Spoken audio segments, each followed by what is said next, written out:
Então, vamos buscando nesse instante a nossa ligação com os benfeitores amigos, rogando a Deus, o nosso Pai, que possa nos fortalecer nesse momento, envolvendo as nossas mentes em lucidez, para que tenhamos condições de compreendermos a mensagem deste capítulo, que tenhamos a coragem, Senhor, de perseverarmos nesse caminho. Jesus querido, nos ilumine, nos fortaleça. Pai João, nos ampare. Benfeitores amigos, estejam conosco, nos impulsionando ao aprendizado. E que possamos assim, Senhor, desenvolver a nossa fé, despertar em cada um de nós a certeza de que somos capazes de vencer os desafios, as dificuldades, porque somos filhos de Deus. Deus nos ama, confia tanto em nós, que a gente possa aprender a também ter essa confiança em nós e no nosso Pai amoroso. E assim, unidos a toda essa equipe do céu, entrelaçando os nossos corações a esse grupo espiritual que nos acompanha, que nos fortalece, nós vamos iniciando o estudo de hoje com a prece que Jesus nos ensinou. Pai nosso que estás no céu, santificado seja o vosso nome, venha a nós o vosso reino, seja feita a vossa vontade, assim na terra como no céu. O pão nosso de cada dia nos dai hoje, perdoa as nossas dívidas, assim como perdoamos os nossos devedores, e não nos deixeis cair em tentação, mas livrai-nos de todo o mal, que assim seja. Graças a Deus.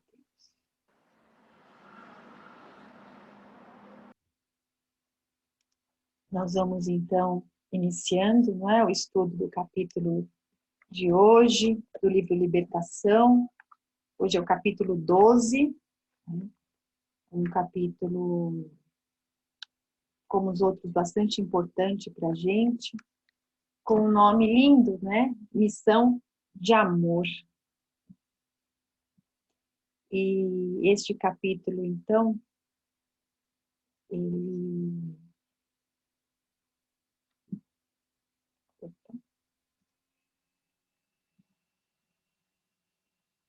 Deixa eu pôr aqui para a gente.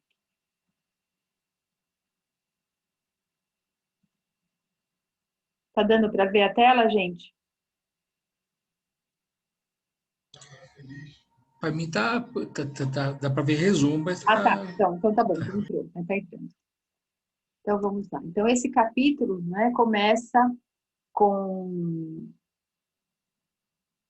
a Margarida, o Gabriel, né, voltando daquela consulta ao médium vidente, todos acompanhados por aqueles espíritos que estavam ali com eles e tentando impedir com que aquele médium, né, orientasse adequadamente a Margarida. Então eles voltam, Saldanha acompanhando, e chegando na casa de Margarida, ele resolve então visitar o seu filho que tinha sido levado para o hospital psiquiátrico. O Gúbio pede para acompanhá-lo, né, e Saldanha então, ele não se descuida um minuto da Margarida e deixa Leôncio cuidando, né, da Margarida, né, vigiando a Margarida. E o Leôncio era um daqueles 2 hipnotizadores, que ele diz, bem cruéis, que estavam ali realizando aquele trabalho, né, de hipnose, fazendo com que ela tivesse aquelas alucinações, envolvendo toda a Margarida, provocando aquele quadro bem triste. Quando eles chegam no hospital, né, então o André também vai junto, o Eloy, né, permite com que os 3 sigam com ele. Eles encontraram Jorge, então, num estado bem lastimável de perturbação, por conta, não é, do envolvimento da sua própria mãe e da sua esposa que estavam ali acoplados a ele, sugando as suas forças. E essas duas, né, tanto a mãe quanto a esposa, estavam ali em espírito completamente desequilibradas, um estado realmente também lamentável, né, de desequilíbrio. E aí o que acontece? Gubbio, então, vê naquela oportunidade, não é?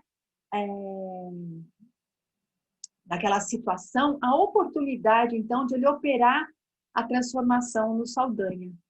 E ele realiza, então, o socorro para os três, não é? Para o Jorge, para a Iracema e para a Irene, né? A esposa e a mãe.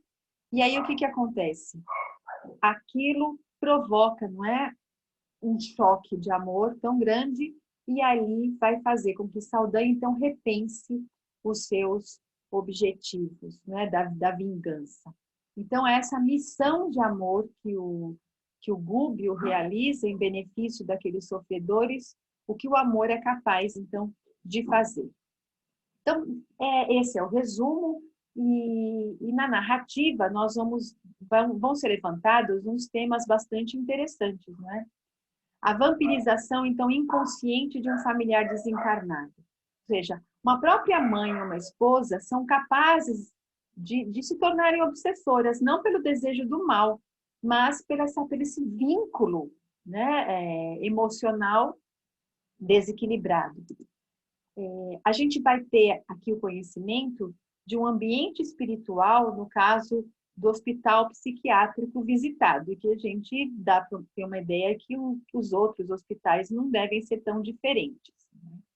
A condição espiritual do espírito que desencarna vinculado à matéria vai abordar também a condição espiritual do espírito suicida. Vamos ver como é que se dá essa ajuda através do quê? De um passe mesmo, né? Para auxiliar aqueles irmãozinhos necessitados. Então, essa operação magnética do desligamento de entidades sofredoras. E vamos ver, então, né, todo esse capítulo, o valor da prece e do amor. Bem, no hospital psiquiátrico, então, a gente começa a ver que naquele lugar existiam várias vítimas de demência.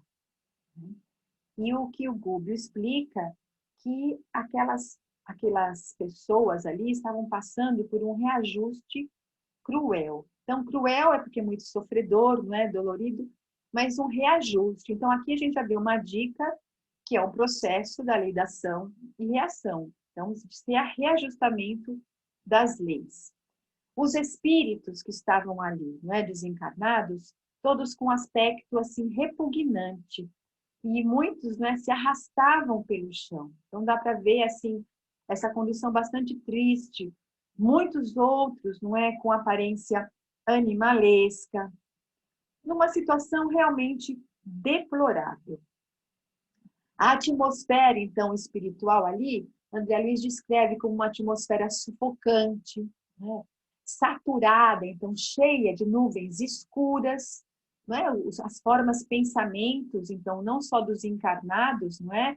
Mas também pelos desencarnados. Então nós já vimos nos outros livros e sempre comentamos que o pensamento ele tem uma forma, não é? Tem o cheiro. Então aquilo ali, os pensamentos desequilibrados dos internados encarnados, quanto toda aquela comunidade espiritual dos sofredores ali presentes, então aqueles pensamentos desequilibrados, desajustados, provocando, não é, aquele ambiente então saturado de fluidos pesados, energias negativas, densas, e caracterizado até visualmente por aquelas nuvens escuras. Então, a gente viu aqui, né, a situação então, de espíritos que estavam sendo classificados como loucos, né, desequilíbrio mental. Bom, nós já, anteriormente, o próprio Saldanha já tinha informado que o filho dele entrou num desequilíbrio, né, que foi classificado como loucura. Ele não tinha nada orgânico, porém, o envolvimento da mãe e da esposa era algo tão intenso, sugando as suas energias, que ele entrou em colapso mental. Então, a loucura tem muitos aspectos para a gente estudar. No livro aqui ele não vai se deter estudar o assunto. Ele dá essa pincelada, né? E então é bastante interessante a gente dar assim também uma passadinha, né, geral, para entender um pouquinho, não é, da loucura. Então, no livro dos Espíritos, no capítulo 5, ele vai falar, né, do idiotismo e da loucura. Então, vai descrever essas situações que os espíritos se encontram. Na pergunta 375, o Kardec pergunta para os espíritos: qual é a situação do espírito na loucura? Então, o que será? Então, o que os espíritos responderam? Que o espírito, então, quando em liberdade, ele recebe diretamente suas impressões e diretamente exerce sua ação sobre a matéria. Isso a gente já viu, né? Então, assim, tudo aquilo que o espírito pensa passa para o corpo e todas as reações do corpo passam para o espírito através do quê? Do perispírito, né? O perispírito, aquelas energias fluem pelos centros de força e vai tendo essa comunicação no encarnado. No desencarnado, né, o que acontece? O perispírito está ali com o seu perispírito, recebendo as influências do meio diretamente. Então, quando a gente está encarnado, existe o corpo físico passando também essas informações, né? Então, encarnado, não é? Nós precisamos de órgãos para poder passar as impressões. Então, o que acontece? Que ele explica aqui, não é? Altere-se uma parte ou conjunto de tais órgãos, e eis que se interrompem no que destes dependam a ação ou as impressões. Então, ele dá um exemplo. Por exemplo, nosso corpo físico. Se o corpo físico tem um problema nos olhos, ou seja, o que vai acontecer? A pessoa fica cega e não consegue passar essas impressões para o espírito. Se o problema é no ouvido, ele fica surdo, né? E ele diz, imagine então, né, o espírito diz, que seja o órgão que preside as manifestações da inteligência, o atacado ou modificado parcial ou inteiramente, e fácil te será compreender que, só tendo o espírito a seu serviço órgãos incompletos ou alterados, uma perturbação resultará de que ele, por si mesmo e no seu foro íntimo, tem perfeita consciência, mas cujo curso não está nas mãos de ter. Então, vamos lá. Então, se o corpo tem uma lesão na parte intelectual, aquilo vai impedir a ação do espírito. Então, a lesão está no corpo físico. Então, se a lesão está no corpo físico, o espírito, mesmo que tenha uma lucidez, ele não vai conseguir passar essa lucidez para o corpo físico. Por quê? Porque o órgão de manifestação da inteligência, que é o cérebro, está comprometido. Esse livro, Filosofia Espírita, tem o comentário do Livro dos Espíritos.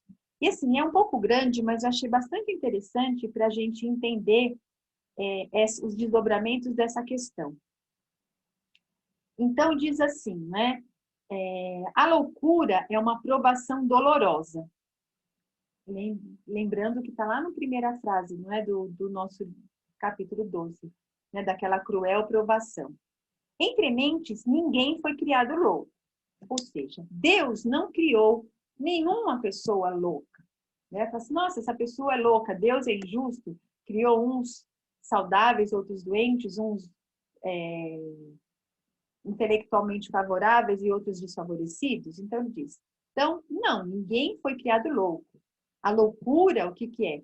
A loucura, ele está explicando da loucura e da idiotia, né? São consequências, então, de caminhos agitados, tomados pela alma na sua ignorância, com desprezo pelas leis de Deus. Sofremos por ignorar e sofremos mais por conhecermos os caminhos da luz e escolhermos os das trevas. De qualquer modo, somos mais ou menos conscientes da vontade de Deus em nós. Todas as consciências são celeiros de luz dentro das almas. Então, no livro dos Espíritos está escrito assim, onde está escrita a consciência do homem? Os Espíritos dizem, está onde onde estão escritas as leis, né, divinas? Na nossa consciência. Então, todos nós temos na consciência gravada as leis divinas. Então, todos temos acesso a essas leis. Acontece que pelo nosso livre-arbítrio, pelas nossas escolhas, a gente pode seguir ou não essas leis. Quando a gente infringe essas leis, nós precisamos nos reajustar, aprender a fazer o melhor. Então, se nós, como diz, né, menosprezamos as leis, na nossa ignorância até, a gente não segue os caminhos adequados, nós estamos influenciados pela lei da ação e da reação. Ou seja, teremos consequências pelas causas do nosso comportamento. Então, aí, a loucura, então, é uma consequência de um comportamento desequilibrado. E aqui, né, a gente trouxe essa questão também, porque já desde aquela época, não é? Era muito comum os casos de pessoas, né, com esse desequilíbrio mental, com a loucura, que a loucura levara ao suicídio. Então, por que razão? Né? E aí eles explicam que o espírito sofre pelo constrangimento a que está submetido e pela impotência para manifestar-se livremente. Por isso, busca libertar-se por intermédio da morte. Então, muitos desses espíritos, não é hora, eles podem estar lúcido, aquilo significa uma prisão, ele não consegue se manifestar e deseja não estar mais naquela situação. Então, quer se libertar daquela situação através da morte. Após a morte, o espírito se ressente da perturbação de suas faculdades. Então, uma pessoa que desencarna, assim, desequilibrada, não é? Com todos esses sintomas da loucura, como é que fica o espírito? Né? Então, eles dizem, ele pode ressentir-se durante algum tempo, até que esteja completamente desligado da matéria. Como o homem que, ao acordar, se ressente por algum tempo da perturbação em que o sono mergulha. Então,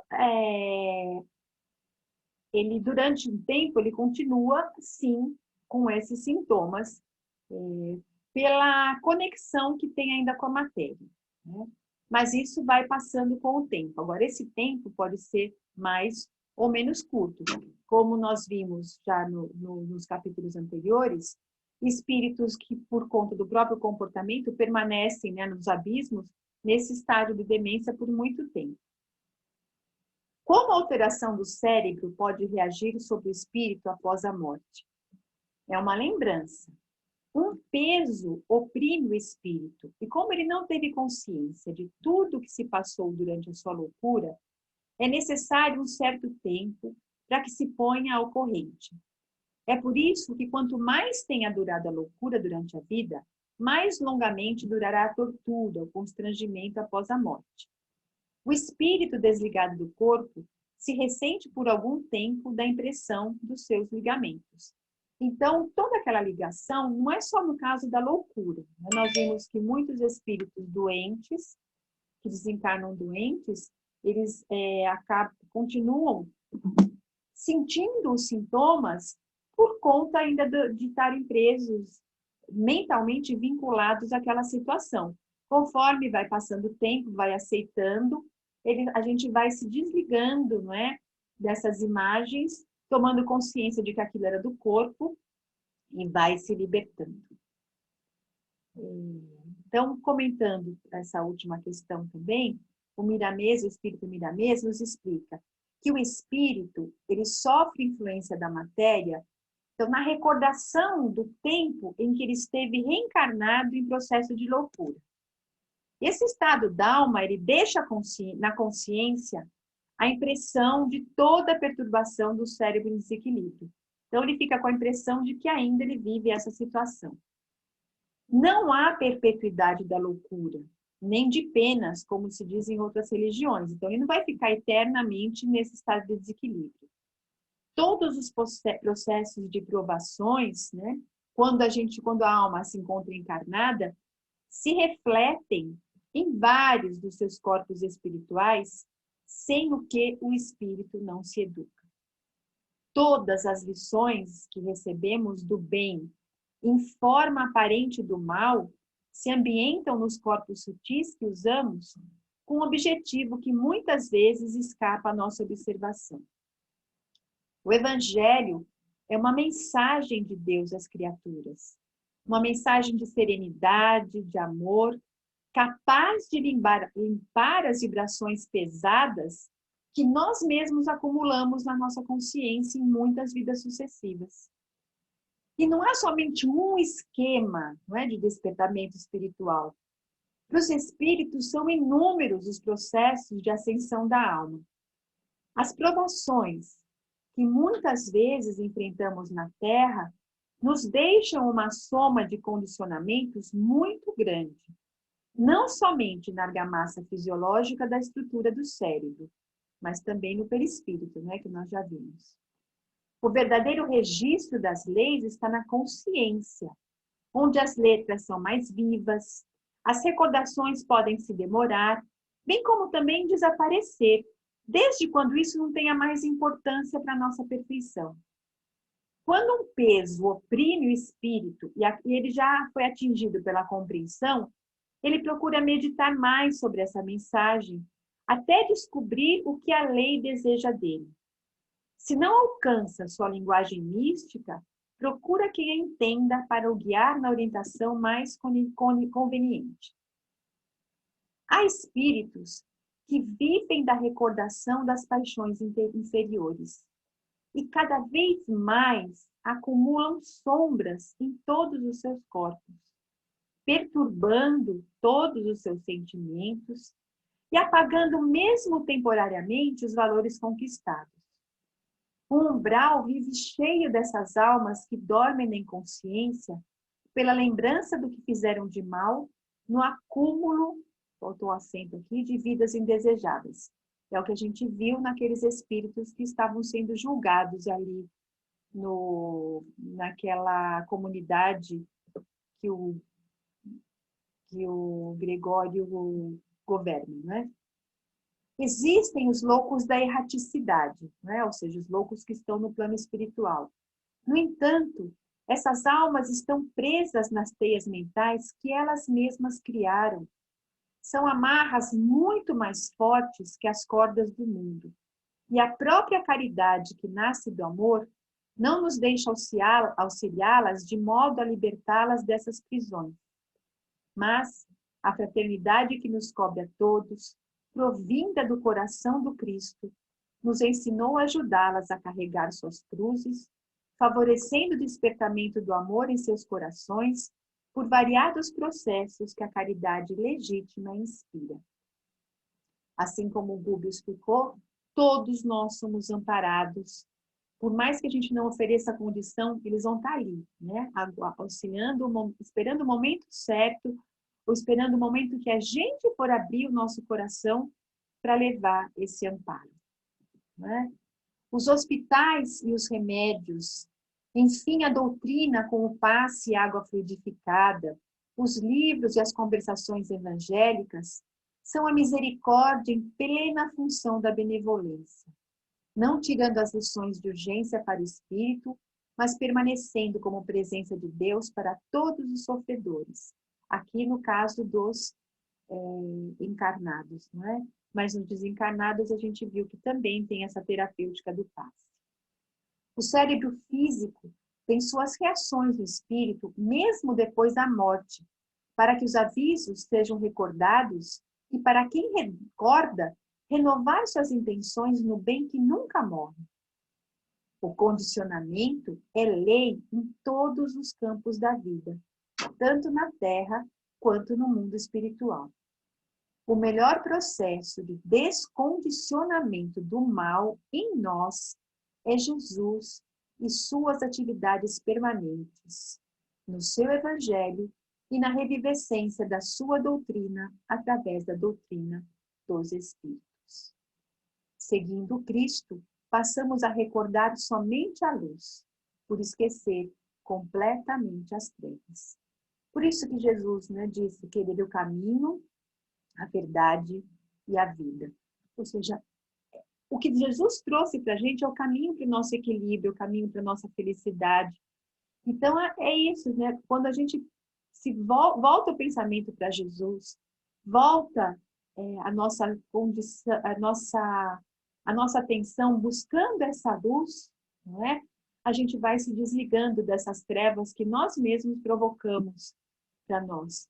Então, daí essa importância do direcionamento da doutrina espírita, que é esse revivecer, não é, do Evangelho de Jesus, que dá para a gente esse rumo, essa orientação.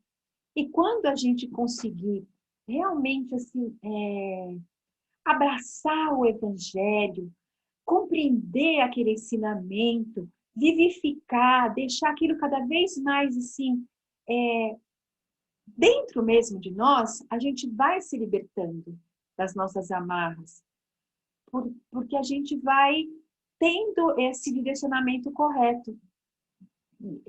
Então, essa grande necessidade mesmo da vivência do Evangelho. E o Evangelho é o quê? É a gente viver de acordo com as leis divinas. A gente não se desviar das leis. E é o que a gente está aprendendo, não é? Nós estamos aqui aprendendo quais são as leis, como funciona toda essa mecânica, não é? Da criação, do universo, essa lei da ação e reação. E todo esse conhecimento está sendo gravado por nós estamos fixando isso, não é, no nosso íntimo, para que o nosso ser, essa nossa essência divina, que é a essência do bem, nós tenhamos essa força para desabrochar essa essência, tendo a condição de tomarmos cada vez mais decisões mais lúcidas, mais acertadas, em busca dessa luz, né? Dessa luz divina que nós trazemos já em nós, mas que ainda somos esse diamante, né, bruto, essa pedra que está ali, né? Ninguém vê, olha que é uma coisa preta, né? Assim, bruta, mas que assim, que o nosso aprendizado, o sofrimento, esse erro e acerto, essas nossas vidas sucessivas, cada vida vai lapidando essa pedrinha para que a gente possa ser essa luz, esse diamante. Por isso Jesus disse, né, que nós somos deuses, somos essa luz, que temos toda essa capacidade maravilhosa. Então a loucura é isso, não é? É um estado que muitas vezes, não é? A pessoa traz então o seu corpo deficiente porque o perispírito dela estava assim, danificou esses seus centros cerebrais por conta de um comportamento inadequado, e aí o corpo vai se ressentir disso. Mas muitos outros estados de loucura, né, como está sendo abordado aqui no livro, já o que? O corpo orgânico está bem, mas a influência espiritual vai dando um desequilíbrio. De acordo com a intensidade, com o tempo em que esse desequilíbrio está instalado, com que essa ação desses obsessores está sendo realizada, pode sim haver um constrangimento físico, ou seja, vai haver um dano no organismo.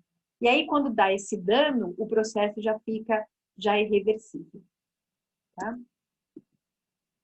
Então, como é que o Jorge estava?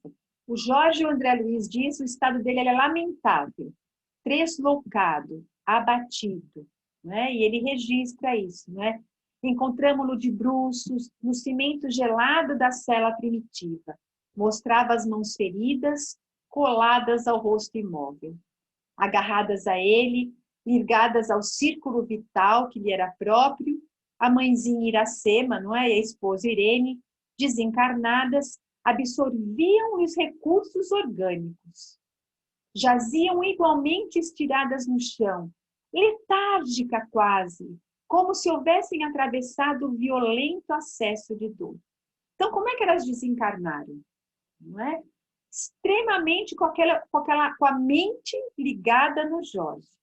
Não se conformando que o filho estava preso injustamente, aquela sua preocupação, A mãe, de tanto desgosto, de amargura, acabou desencarnando doente e a mente dela só vinculada ao filho. Então, a partir do momento, ela nem consciência tinha ainda que tinha desencarnado, mas o perispírito, quando se viu livre do corpo, foi o quê? Procurar imediatamente aquilo que a mente dela procurava, que era o seu filho.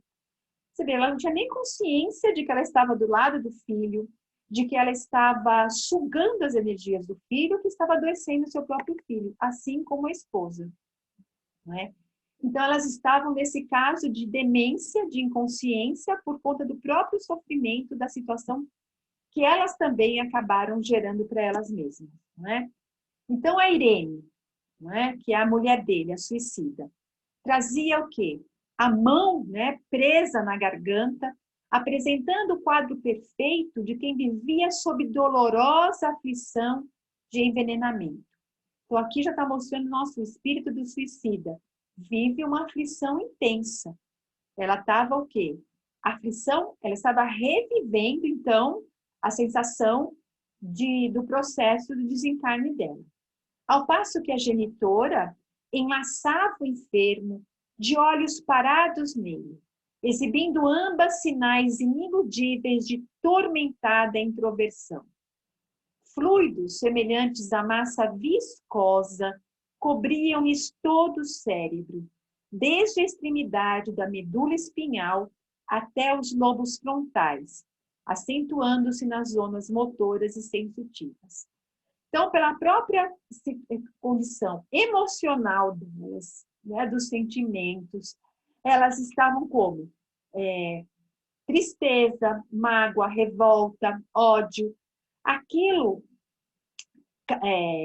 essas emoções, esses sentimentos, né, geram vibrações, pensamentos que ficaram acoplados nela como essa massa cinzenta, grudenta, envolvendo todo o sistema nervoso central.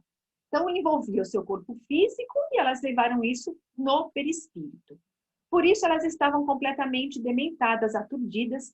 Então, todo esse desequilíbrio delas, no momento que elas se acoplaram ao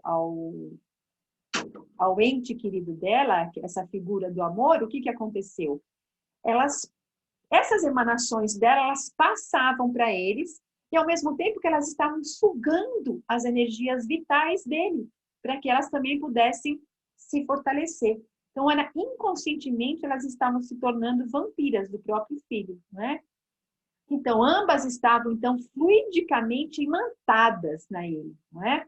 Então, elas absorviam, então, todas essas forças num processo mesmo de vampirização. Assim como os vampiros, como aqueles que querem sugar as drogas, sugar as energias sexuais, sugar os fluidos tóxicos do álcool, elas também estavam sugando todos os centros vitais dele, não é? Por que isso? Ele explica. Por aquilo que eu expliquei tudo, né? O psiquismo delas estavam a quê? Ligados na vida física, não é? Elas não conseguiram se libertar do problema, de toda a situação que elas viviam aqui quando encarnadas. Então, o que acontecia? O Jorge, o que ele era para elas, né? Funcionava como uma ponte, segundo a imagem, né, que o André Luiz descreve para a gente, entre o estado real que elas se encontravam e a mente e o estado mental que elas estavam presas. Então, assim, o estado mental delas, vinculados a toda a problemática de quando encarnada, a realidade, elas estavam desencarnadas, não tinham consciência disso, e qual que era, então, o objeto de preocupação das duas? O Jorge, não é? Então, aí ele explica bem nesse trecho, concentradas nas forças do infeliz, como se a personalidade de Jorge representasse, então, a única ponte de que dispunham para a comunicação com a forma de existência que vinham de abandonar. Revelavam-se integralmente subjugadas pelos interesses primários da vida física. Então, aí mostra o espírito que, vinculado às sensações, vinculado preso, não é, aqui a matéria, ele não se desliga. Então, é aquele caso do espírito que vai continuar na família, que não vai sair da casa dele, que vai procurar os seus entes queridos, que vai continuar indo para o trabalho, que vai continuar querendo ter a sua vida normalmente. Aqueles outros que se vinculam às sensações prazerosas do físico, que vão estar utilizando aqueles outros como vampiros. Então, essas, no caso, a maioria estão inconsciente da sua situação. Então, é um estado bastante triste, né?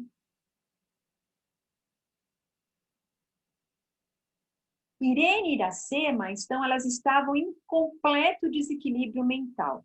Os pensamentos, então, vinculados a Jorge, deixava ambas completamente alheias à realidade. E você veja bem, tão alheias que elas não conseguiam perceber nem a presença do Saldanha. Então, aqui a gente diz, né, daquela sintonia mental, dos fluidos, ora, a condição delas poderia estar vendo o Saldanha porque vibravam, né, numa mesma frequência. Acontece que o estado, não é, psíquico delas era tão alheio que o único pensamento delas era para o Jorge. Então, nem a presença do Saldanha ali, falando com elas, tentando conversar, não conseguia despertar esses espíritos da situação. E o Saldanha não entendia por que se ele também estava desencarnado, elas também, ele chamava e elas não atendiam.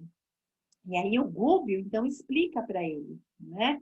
Ora, não é? As duas, efetivamente, elas encontram-se como se no estado de profunda hipnose. Uma hipnose provocada por elas mesmas.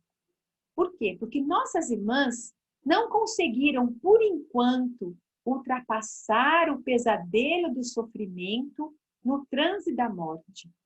Qual acontece ao viajante que inicia a travessia de vasta corrente de águas turvas, sem recursos para alcançar a outra margem.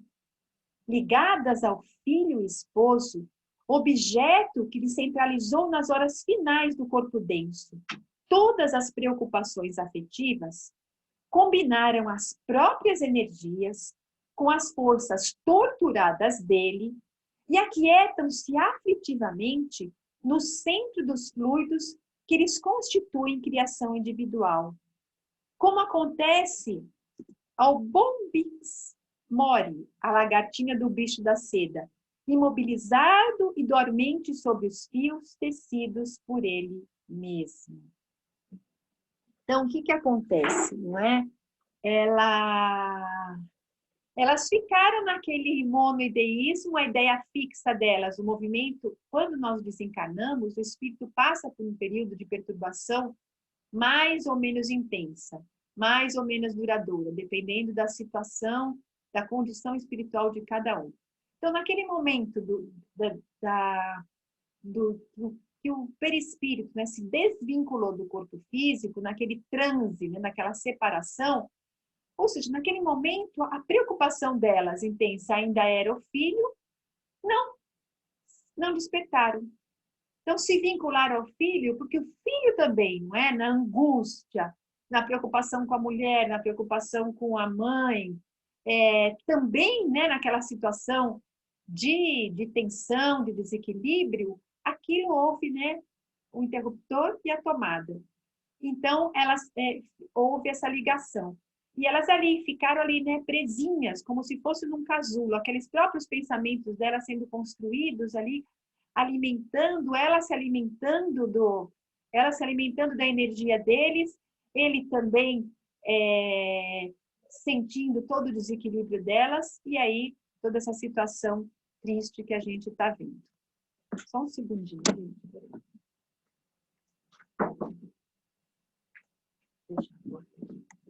Então, vamos lá, entender um pouquinho, né, como eles vão falar, da situação dos espíritos desencarnados. Duas situações diferentes, né? A Irema e a Iracema. O estado que elas estavam, como se fosse até uma demência, não é? A memória e a atenção delas era praticamente mortas, ou seja, elas vivenciavam aquele sofrimento do momento e nem pensar no sogro que tinha desencarnado, nada disso, né? Então, elas estavam o quê? Qual era a sensação delas? Temporariamente esmagadas de pavor, desânimo e sofrimento. E isso pela ausência de trabalho mental contínuo e bem coordenado. Por conta disso, elas não expeliram as forças coagulantes do desalento que elas mesmas produziram, inconformadas ante os imperativos da luta normal na Terra, e entregaram-se com indiferença a deplorável torpor, dentro do qual se alimentam das energias do enfermo. Então, olha um alerta para a gente aqui, não é? Ou seja, as forças, o desalento, então o desalento, a tristeza, a raiva, a ira, provocam o quê? Essas emoções que desequilibram o nosso psiquismo.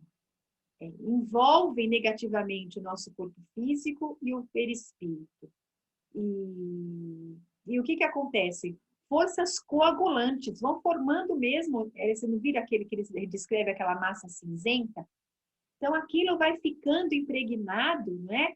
E se elas tivessem, então, momento de oração, de reflexão, de busca a Deus, no momento que a gente ora, que a gente pede ajuda a Deus, que a gente muda o nosso padrão, nós mesmos também vamos fazendo essa limpeza nossa, nos desligando desses fluidos negativos. O passe faz o quê? O passe dissolve, não é, esses fluidos negativos, essas forças coagulantes, deixando a gente em condições de recebermos aqueles fluidos benéficos.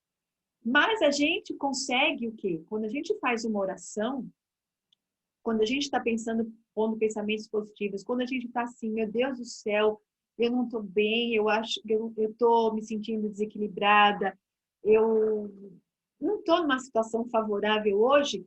Então, a gente faz aquela prece pedindo aquela ajuda a Deus, sabe, se colocando naquela posição receptiva, mudando o nosso padrão mental, pedindo para que os benfeitores possam nos envolver em energias benéficas. Com certeza, a gente também vai receber um passe desses amigos espirituais, nos auxiliando a gente a se libertar dessas energias, porque a gente está oferecendo condições, não é?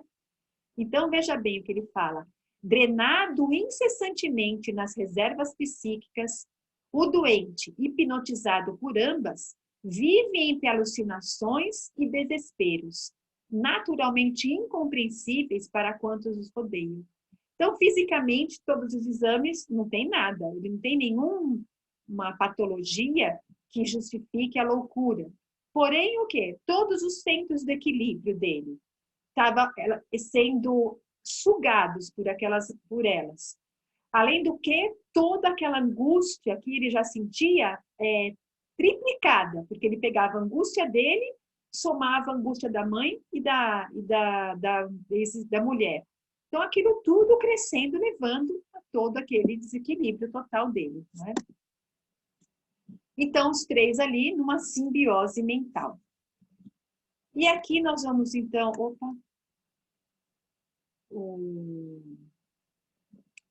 O Saldanha, o Gúbio, então, penalizado de toda aquela situação, não é? Comovido, pede, né, para o Saldanha se ele pode ajudar as três. Então, essa ajuda vai vir através de toda a emanação do amor do Gúbio, que é o que a gente vê nas operações magnéticas, não é? Então, o que ele fez?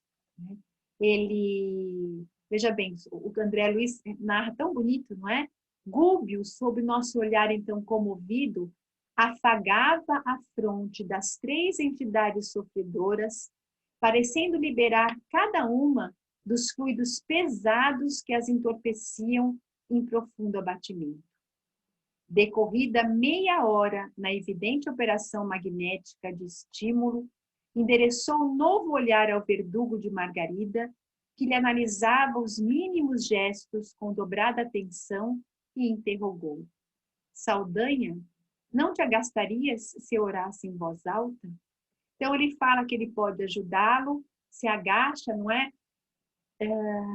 Acolhe aqueles três como filhos queridos, e acariciando, não é? O que ele vai fazendo? Então, ele vai magneticamente, ele vai retirando, dissolvendo aqueles fluidos pesados que os três carregavam, né?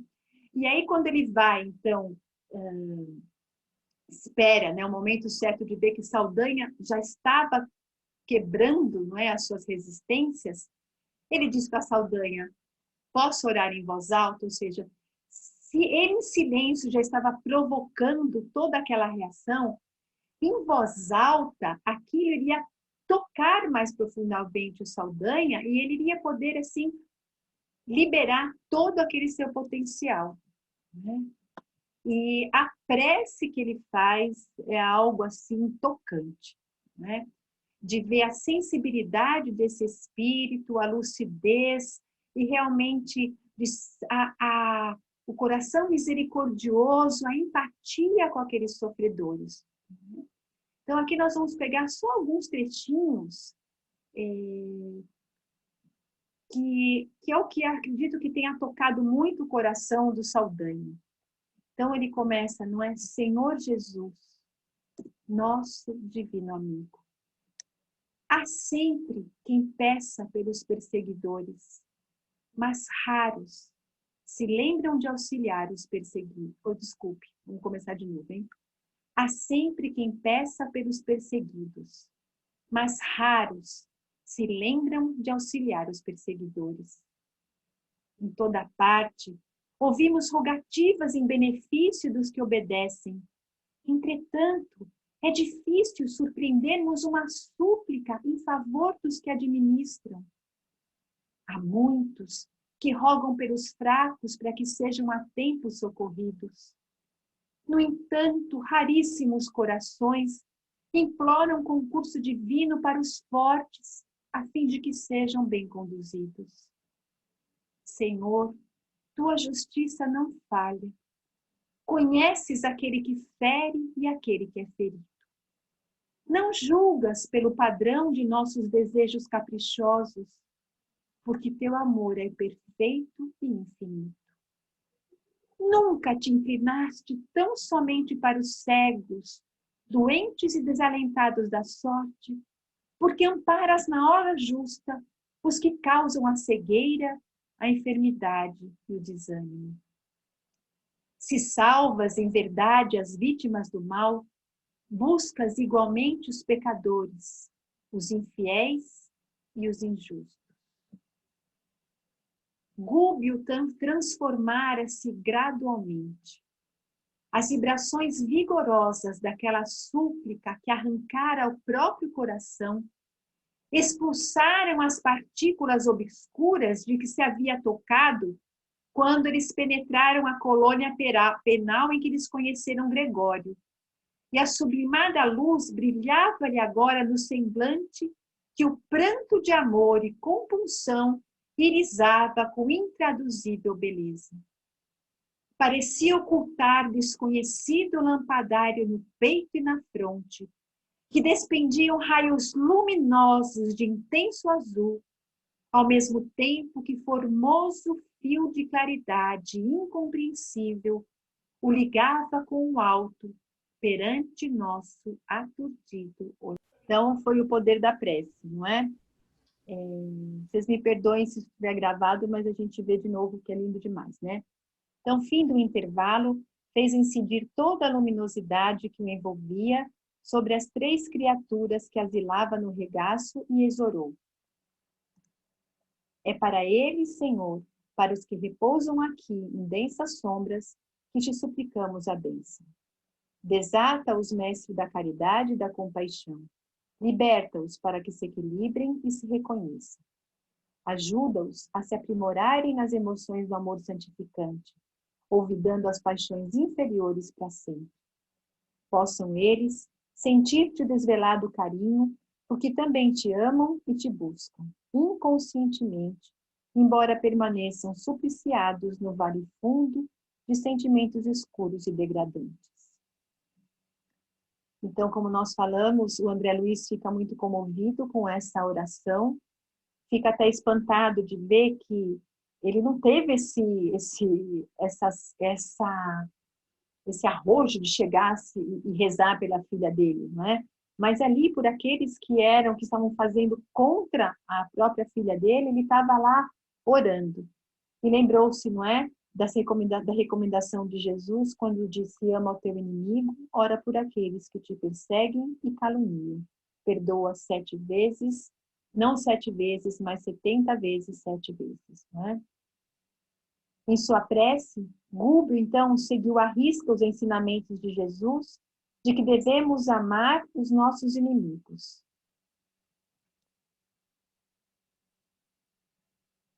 Gente, está gravando? Tá. Tá, né? Tá. Devemos amar os nossos inimigos. Isso porque, como ressaltou, somos todos irmãos e, como endividados que estamos para com a lei, não temos como amaldiçoar-nos uns aos outros. A lei é de amor. Enquanto não estivermos todos conscientes de que devemos nos amar reciprocamente, enquanto não estivermos todos moralizados, o reino dos céus não chegará à terra.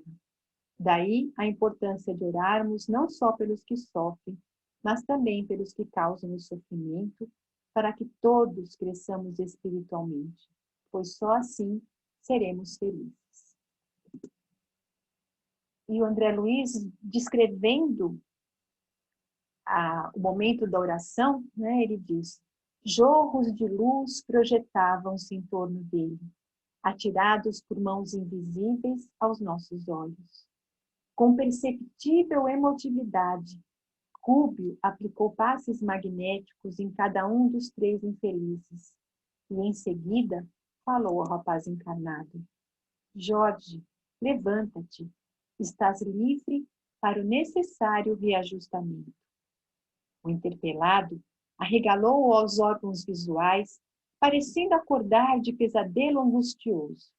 Inquietação e tristeza desapareceram-lhe do rosto celeremente.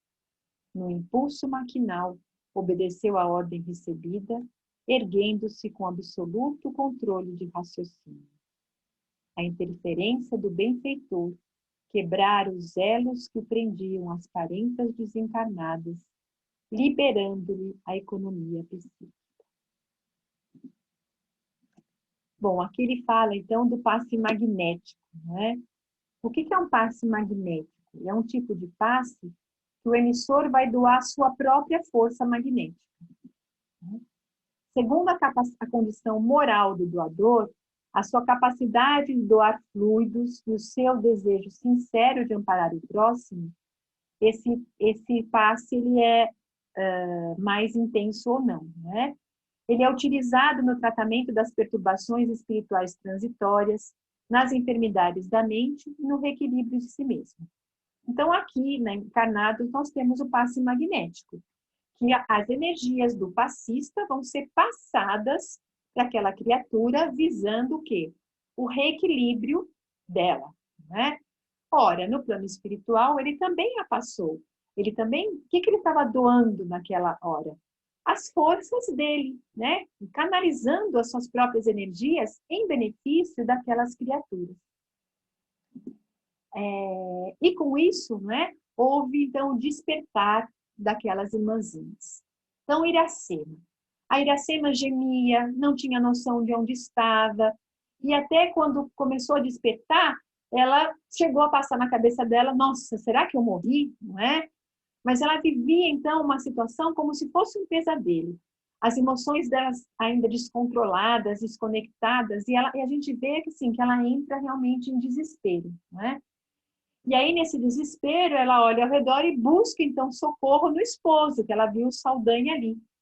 E nessa busca, é interessante eles narrarem que ela estranha o silêncio, o comportamento de Saldanha, que era sempre uma pessoa que tinha opinião para tudo, que auxiliava, que falava, e naquela hora ele estava ali quieto, né?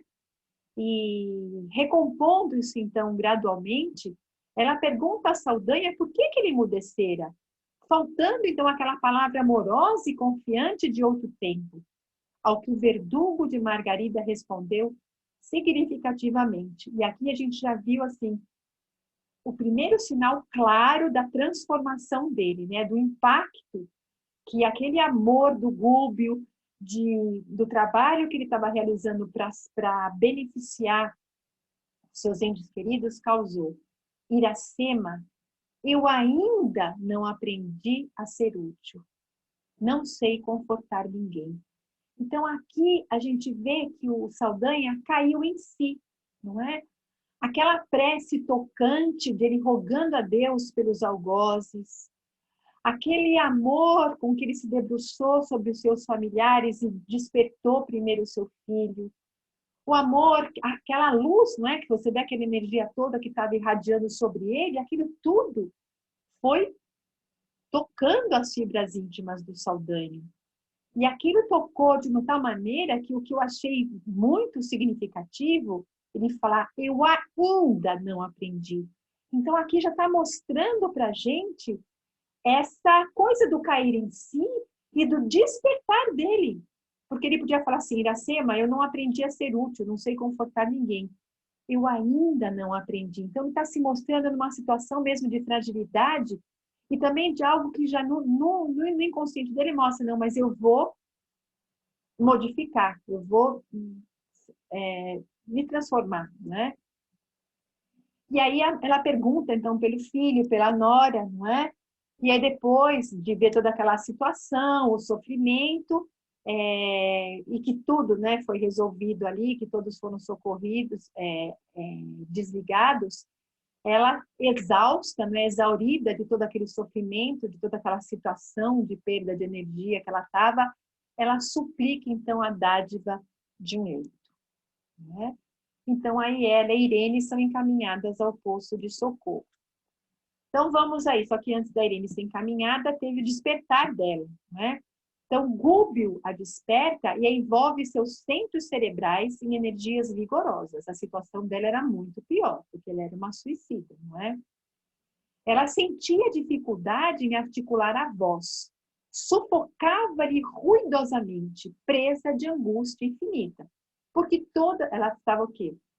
A mente dela fixada na sensação do momento do desencarne. Quando ela tomou o veneno, aquela sensação do veneno corroendo as cordas vocais dela, não conseguia mais articular a voz. Então ela estava, ok, mostrando aquilo que ela sentiu no momento da morte. Nosso orientador, vigilante, segurou-lhe ambas as mãos com a destra e com a mão esquerda ministrou-lhe recursos magnéticos balsâmicos sobre a glote e, sobretudo, ao longo das papilas gustativas, acalmando-a de alguma sorte. Embora despertada, a suicida não mostrava a relativa consciência de si mesma. Não guardava a menor ideia de que seu corpo físico se desfizera no túmulo. Era o tipo da sonâmbula perfeita acordando de súbito. Então a gente vê a sogra dela que morreu doente, ela entra em desespero, assim, mas ao mesmo tempo que ela está olhando, ela fala, ai meu Deus, será que eu morri? Então já teve aquele insight. Agora, a situação da suicida não, porque ela se viu viva, com a dor que ela estava. Então, ela acha que ela não morreu. Para ela tomou o veneno e acabou não morrendo, ela estava dormindo, não é?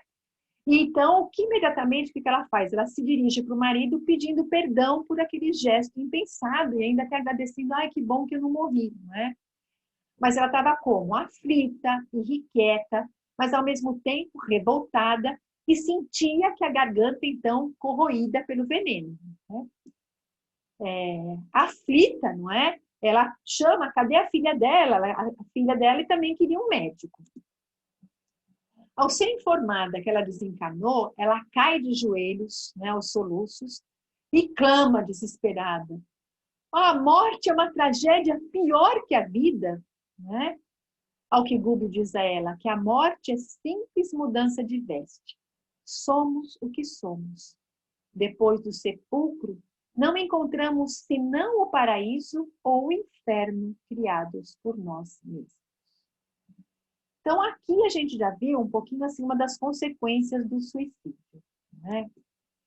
São muitas e não correm necessariamente igualzinho para todos os casos.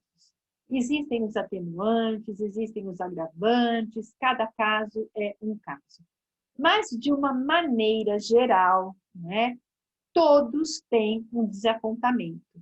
Por que eles sofrem desapontamento? Porque quando eles despertam, eles percebem que eles não morreram. Eles continuam vivos. Os problemas que eles queriam fugir, o sofrimento que a pessoa queria fugir, não acabou. Então, assim, a decepção de se encontrar vivo, né, de ver que aquilo que ele fez não serviu para nada, não conseguiu se livrar das aflições que ensejaram, né, esse ato de loucura. O desprendimento do corpo físico é mais penoso e demorado, porque os laços fluídicos que ligam o espírito ao corpo ainda estão na plenitude das forças, como eu expliquei na outra semana, aquela mangueirinha que é cortada, né, e a água fica assim, jorrando. Né? E o período de perturbação espiritual também é maior, porque constatando-se vivo, o espírito conserva a ilusão de que ainda está na vida material. Como a ligação com o corpo físico não se desfaz desde logo, o espírito sente a sensação dos efeitos da sua decomposição, alguns. Outros ficam, por que fica aquela sensação do veneno corroendo, do estampido, daquele sangue escorrendo? Eu não morri, mas eu me dei um tiro na cabeça, isso aconteceu comigo. Então aquela ideia, aquela imagem fica fixa e ele fica revivendo aquilo o tempo todo. Né? No livro Memórias do Suicida, o Camilo Castelo Branco, que se dá um tiro, ele conta que o tempo todo ele fica, né? Vê o momento que ele foi, que ele se dá um tiro, que ele percebe que ele não morreu, que o sofrimento não acabou, e aí ele fica aquele ciclo ali, assim, intenso, né? E claro que isso, né, se provocou essa lesão no corpo físico que levou à morte, as lesões perispirituais são grandes, né? E certamente vão exigir penosas reparações nas reencarnações futuras, em que serão plasmados, então, corpos defeituosos física ou mentalmente. Vamos lembrar que o perispírito é um modelo organizador biológico. Aquele modelo recebeu, está lesionado. Então, ali onde ele está lesionado, aquela forma está danificada, consequentemente, vai gerar um corpo danificado. Então, vamos retomando ali, né? E o Gubbio, então, vai tentar explicar para a Irene, então, a situação dela. Então, já mostrou para ela, minha filha, você foi responsável pelo que você fez. Então, veja bem, o que a gente vai encontrar depois é aquilo que nós plantamos, né? Disse então a ela, você vai sim ter a oportunidade de se reerguer, de melhorar, mas vai ter consequências esses seus atos, né? Você vai ter um sofrimento. Mas esse sofrimento é o remédio salvador que você vai precisar, né? O corpo físico é um vaso sagrado, né? Então, ali, o que aconteceu durante a sua vida aqui? Vocês todos estão vivendo, vivenciaram um sofrimento muito grande. Mas esse sofrimento, ou seja, se Deus permitiu aquilo, é enfrentar aquela situação. Então, esse sofrimento ia ser um remédio, ou seja, ia ser algo, um resgate para toda aquela família. Né? E aí, o que aconteceu? Ela olhou só para o sofrimento dela. Que se ela olhasse ao redor e observasse a dor do próximo, ela ia ver que não só ela estava sofrendo, mas que muitas outras pessoas poderiam estar vivenciando situações semelhantes. Outras pessoas com situações ainda mais difíceis. Ou seja, ver, olhar que ao redor existe o sofrimento e que as pessoas estão buscando superar essa dificuldade, não é? Na fé. Mas aí o que ela fez? Ela se fechou nela mesma, não é? E no momento de rebeldia, né, de rebeldia contra as leis divinas, ela, nessa fuga, ela tirou a vida dela. Então, aqui uma das questões para a gente responder, não é? Um momento de rebeldia foi um destino em perigo. Ao ser questionado por Irene, não é, sobre a ausência de Deus, ele explica que sua bondade nunca se ausenta. Porque aquele espírito ainda revoltado, né, não aceitando a situação, ela diz, ora, Onde estava Deus, então, que não impediu que eu fizesse essa loucura? Então, a gente vê a situação dela ainda. E Deus, e o que... Não, Deus está presente em todas as nossas... Na nossa vida inteira. Deus nunca se ausenta. Mesmo nas nossas contrariedades, então Deus está presente. Né? E aí ele vai dizer, olha, Deus estava presente como? Deus transparecia da bendita oportunidade terrena que te conduzia à vitória espiritual. Ou seja, aquele sofrimento que eles estavam vivenciando ia passar. No tempo certo, as coisas iam ser resolvidas. Então, se ela tivesse resignação, fé, coragem, eles iam lutar para provar a inocência dele, aquele sofrimento todo ia ser para o espírito deles um resgate, um aprendizado muito grande, como ele diz, o remédio salvador. Mas ela foi o que? Rebelde, né? Então, Deus estava ali, naquele sofrimento, dando a oportunidade de resgate para vocês. Assim como Deus também reside nas tuas lágrimas de constrição, que te encaminham à regeneração salutar. Então, esse teu choro agora de dor, de arrependimento, vai fazer com que você, o quê? Abra seu coração. Então, Deus está aí presente, te motivando ao arrependimento, à renovação. Né? Então, ele mostra para Irene que existe a lei da ação e da reação. Cavaste enorme precipício entre a tua consciência e a harmonia divina, que precisarás transpor, efetuando a própria recomposição. Então, quando o reencarne num corpo deficitário, está recompondo aquele perispírito. Por algum tempo, experimentarás a consequência do ato impensado. Colher fruto imaturo é praticar violência. Intoxicaste a matéria delicada sobre a qual se estruturam os tecidos da alma. E poucas circunstâncias te atenuam a gravidade da falta. Então, nessa explicação, o grupo já deixa muito claro que tirar aquela ideia de que todo suicida, então, vai para o Vale dos Suicidas, né? Porque depois do livro Memórias de um Suicida, que ele vai para essa região chamada Vale dos Suicidas, todo mundo diz, nossa, morreu, vai para o Vale dos Suicidas. Gente, ele diz assim, olha, ou seja, o perispírito, que é esse tecido da alma, ele foi muito lesionado, né? Ela intoxicou, ela lesou, então vai ter essas consequências. Então, ela vai sofrer isso futuramente, mas também ali espiritualmente ela vai sofrer essas consequências. Agora, existem circunstâncias que vão aliviar esse sofrimento que atenuam a falta. Então, cada caso é analisado com muito critério por Deus, né? O que levou aquela criatura a fazer isso? As circunstâncias, idade, quer dizer, tudo é levado em consideração. Né? Deus é Pai. Então, essa consideração, o quê? Que é a própria atitude da pessoa e as circunstâncias. E ela que tinha poucas circunstâncias que atenuavam essa gravidade. Então, Deus é misericordioso. Apesar de tudo, ele diz, Deus é misericordioso. Não percas a esperança e dirige os passos na direção do bem. Se o horizonte, por vezes, se faz mais longínquo, nunca se torna inatingível. Então, essa é uma frase para todos nós, não é? Diante das dificuldades da vida, do sofrimento, a gente, assim, não pode perder a esperança, não é? A gente perseverar firme na oração, no bem. Tudo que a gente está vivendo tem um propósito. Muitas situações que a gente vive é porque a gente não sabe lidar com as nossas emoções.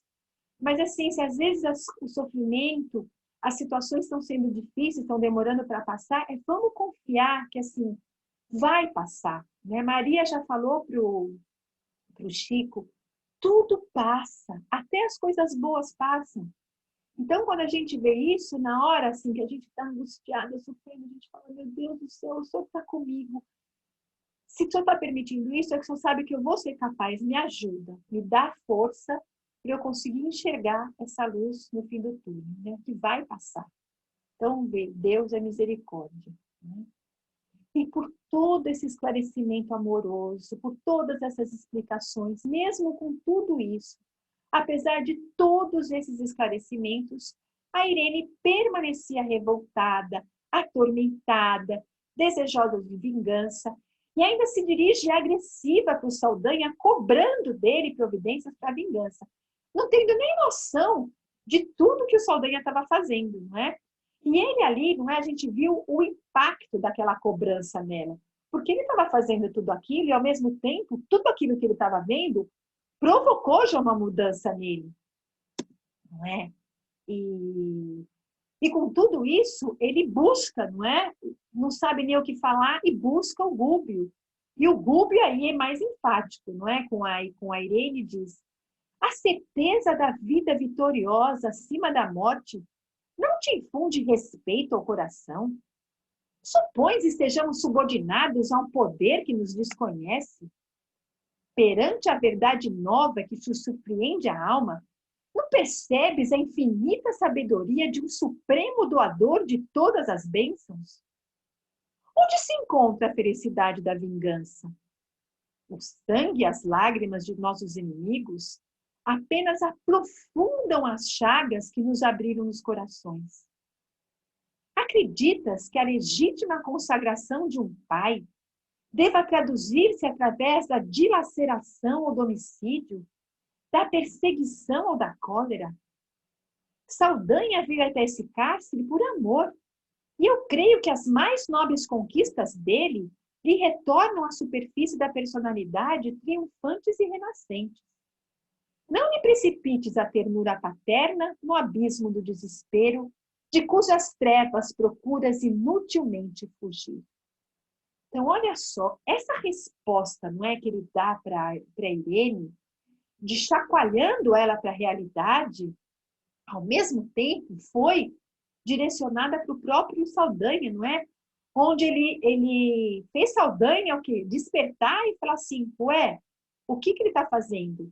Ele está abrindo mais ainda a ferida que foi já causada nele, pelo próprio comportamento de vingativo dele. O que adianta ele ficar desse jeito? Então, o Saldanha, ouvindo aquilo, foi caindo mais a ficha dele ainda, não é? E ainda ele exalta Saldanha, ele exalta o amor do Saldanha pelo filho. E reconhece o quê? Que naquele amor é que existia lá dentro um coração generoso, não é? Então ele diz que estava voltando então à superfície dele, aquilo, esse ser, essa essência divina. Então, num diálogo só, ele conseguiu atingir os dois que estavam ali, né? Então, com tudo isso, houve realmente uma mudança em Saldanha, né? Essas atitudes, então, do Gúbio perante ele, mostram para a gente qual é a maneira realmente da gente auxiliar uma pessoa a sair desse estado de ignorância, uma pessoa que persiste no mal. É esperar o tempo certo, é o amor, não é? É você mostrar com exemplo. Então, o esclarecimento foi esclarecendo, mas sem violência, não é? Houve o tempo certo, e aí ele pôde perceber, não é? Que a prática do mal apenas vai o quê? Adiar o encontro dele com a felicidade. Porque a nossa destinação, nosso destino é sermos felizes. Deus quer a nossa felicidade, mas o nosso livre-arbítrio às vezes nos leva às escolhas que nos conduzem ao sofrimento. E o Gulb exemplificou com as suas atitudes. Ele aplicou passes magnéticos, a oração que ele fez em favor dos familiares de Saldanha, impregnada de amor, não é? Provocou aquele choque emocional. As palavras, esse último, com tudo aquilo, ele ainda viu que o Saldanha, que o Gulb não estava criticando ele, mas estava assim, mostrando que ele era um pai amoroso, que ele estava fazendo isso pelo pai, mas que ele estava equivocado, não é? E aí o Saldanha, vendo as consequências, então, de todo aquele ato de amor, o reequilíbrio do seu filho, não é? Livre agora do sofrimento que ele se encontrara, tudo aquilo, então, quebrou aquela insensibilidade que o ódio estava provocando em Saldanha e que vinha conduzindo as suas ações, né? Então, a gente viu que ele reconheceu que ainda não aprendeu a ser útil, que não sabia reconfortar ninguém. Reconheceu, então, a superioridade moral do Gúbio, né? Como ele diz, um condutor amoroso, sábio, e pediu ajuda para conversar com a Iracema e com a Irene. Né? Tocado, então, nas fibras mais íntimas, ele sentiu-se estimulado ao bem e queria realmente ajudar o Gúbio. Então, quando termina tudo aquilo ali, que eles se encaminham as duas para um posto de socorro, e o Gúbio, o Saldanha, vem pensando o tempo todo em tudo aquilo que aconteceu e pergunta, então, não é, para o Gúbio, quais são as armas da salvação? Ou seja, tudo aquilo realmente provocou um impacto. Ele queria melhorar. O que ele precisava fazer para melhorar? Quais são essas armas, não é? E o que o Gúbio responde? Em todos os lugares, um grande amor pode socorrer o amor menor, dilatando-lhe as fronteiras, impelindo para o mais alto. E em toda parte, a grande fé, vitoriosa e sublime, pode auxiliar a fé pequenina e vacilante, arrebatando-a às culminâncias da vida. A fé e o amor, juntos, levando a essa renovação. Aquele que está numa condição melhor, dando a mão para aquele que está precisando. E é assim, não é? Esse auxílio mútuo que a gente se salva. E... Então, assim, esse capítulo não é pequeno, porém bastante significativo, né, nessas orientações, e muito tocante. E essa oração, para mim, é assim, nossa, é algo divino. E toca muito a gente, porque a gente se vê nessa oração, nesse lado contrário dele, não é? A gente ora pelos doentes, ora pelos sofredores, ora pelos injustiçados, a gente ora tanto, né, com todo o nosso fervor por tudo aquilo, e a gente, às vezes, muitas vezes a gente esquece, né, de orar pelos assassinos, né, orar por esses que estão tocando terror em tudo, que essas pessoas também precisam de amparo, né? Com a doutrina espírita ainda a gente tem esse despertar, então a gente pede, não é, para que os equivocados possam ser reconduzidos, possam abrir seus corações, mas tem algumas doutrinas, algumas religiões que não fazem oração por essas pessoas, ou seja, não fazem as vibrações pelo esclarecimento, pela mudança, não é, dessas criaturas. Fazem, rogam praga ainda, não é? Então,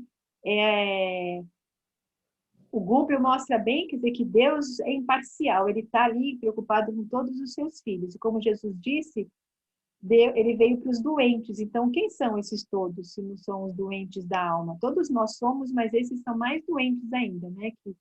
Que não aceitaram esse chamado e esse despertar.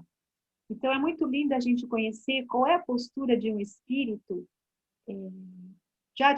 que tem já um conhecimento maior que o nosso, né?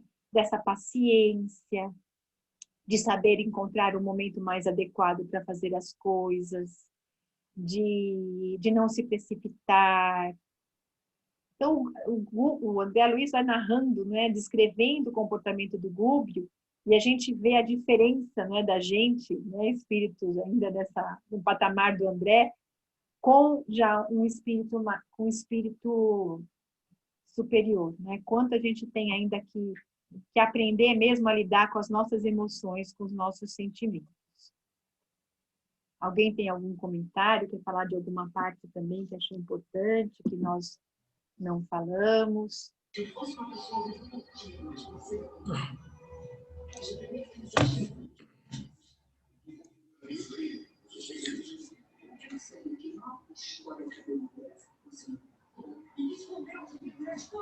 Tudo tranquilo? Foi tranquilo. Para mim foi tudo tranquilo. Então tá. A gente pode começar comentando, né, aquela frasezinha. né, que o momento de rebeldia foi um destino em perigo. Como diminuto erro de cálculo, ameaça a estabilidade do edifício inteiro. Bom, eu vi nessa pergunta aqui, eu vi aí toda a história do suicídio. Aliás, eu ouvi uma live do nosso grande, nossos grandes, né? Que você gosta um pouquinho dele, né? Ah, do André Trigueiro? Ou do... Não, Ai, do Divaldo. do Divaldo, exatamente. Ele Ah, falou que o suicídio, mais ou menos no ano de 2040, deve ser a maior causa de morte no mundo. Mais do que câncer, mais do que pandemia. Ou seja, nós estamos passando por isso mesmo. E pelo que está escrito nesse livro aí, nesse capítulo, né? É aquela coisa, você faz, como você explicou bem, a gente vai passar por várias encarnações para corrigir tudo que a gente fez. Então, essa coisa de destruir um prédio é mais ou menos isso. Quer dizer, você fica, de repente, uma brincadeirinha inconsequente, você pega e derruba, bota uma bombinha lá e cai o prédio, você vai ter que construir tudo de novo. É como a gente deveria fazer com os nossos filhos, né? Mas a gente não faz. Eu tô falando nossos filhos é uma coisa pequenininha, né? Eu tô falando a gente ia pensar na gente mesmo.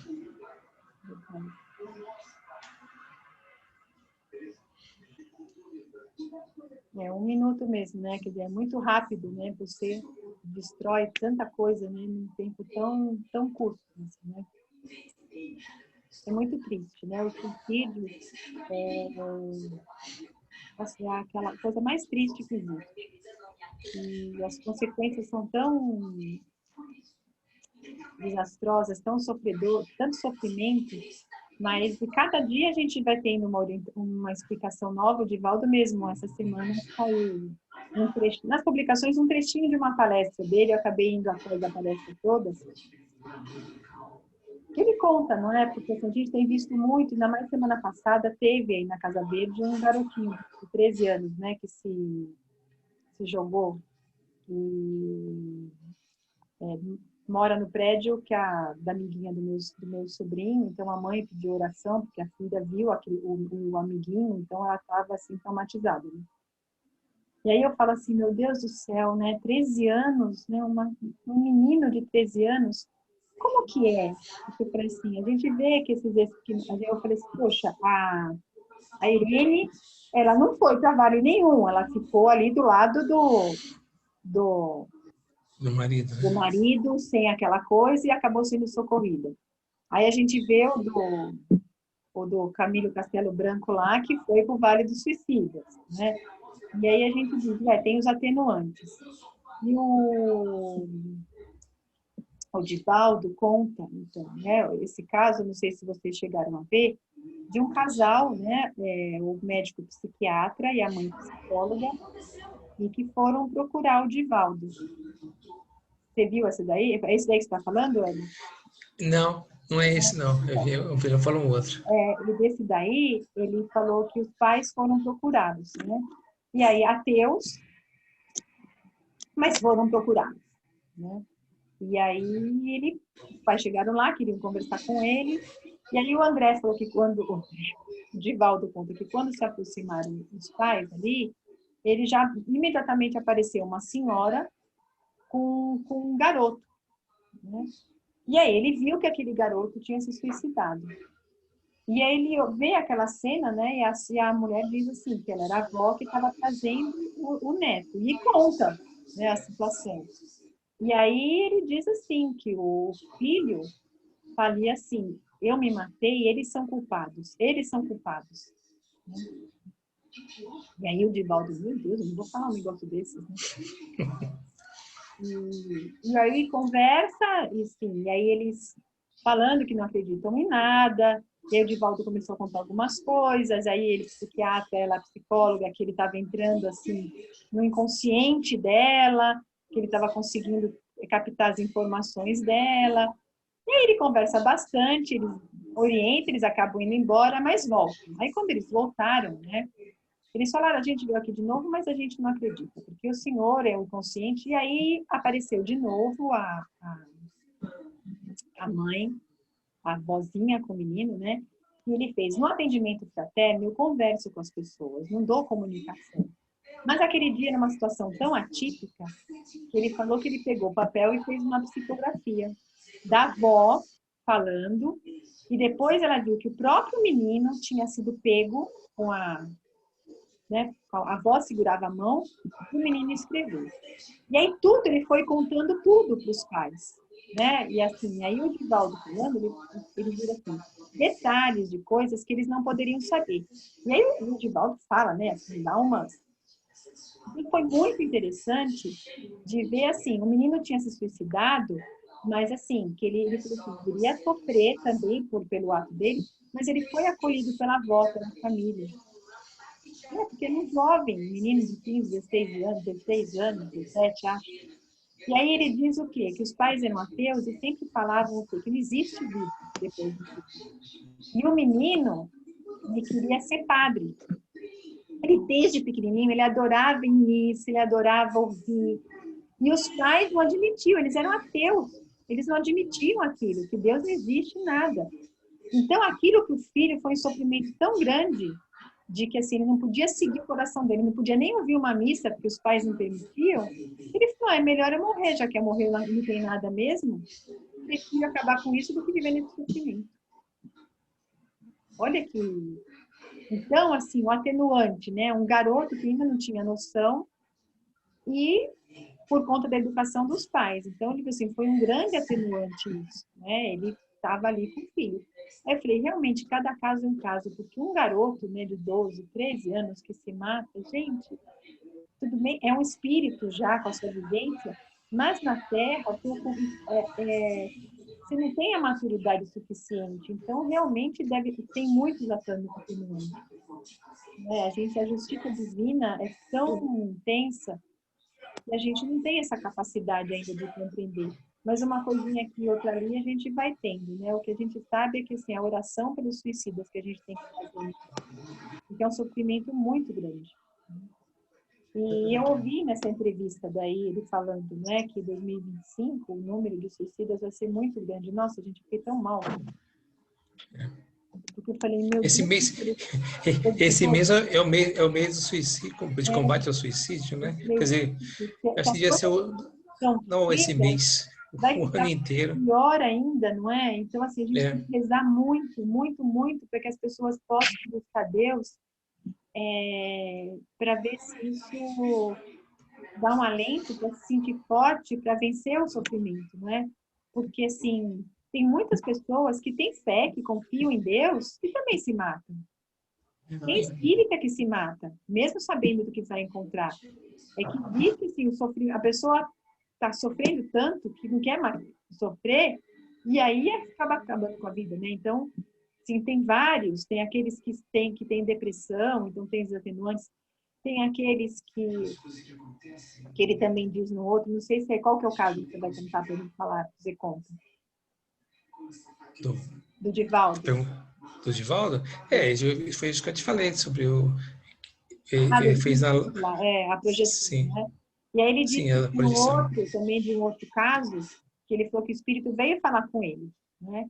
Que ele estava com uma perturbação, e aí ele estava andando na rua, ele estava ou num prédio, não sei, num prédio, acho que foi num prédio. E que ele escutou assim, pai, acaba com isso logo, são só 10 andares e acabou tudo. Eu vi. Não foi? E aí ele falou que o cara pegou e bumba, só que na hora que ele estava Se caindo, arrependeu, né?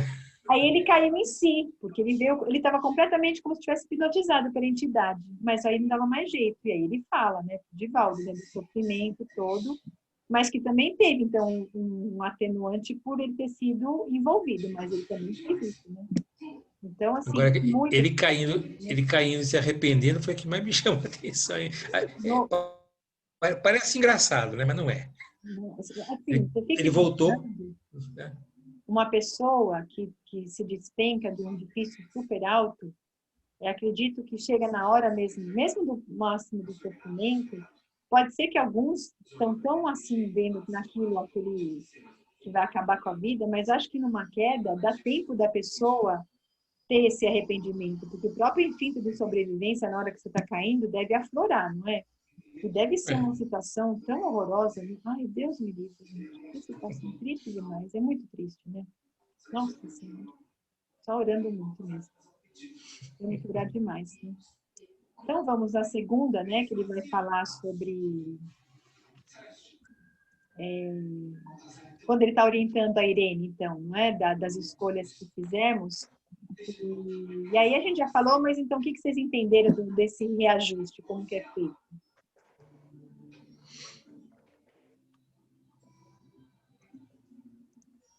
Bom, ele é feito pelo nosso, de novo, do nosso reencarne, né?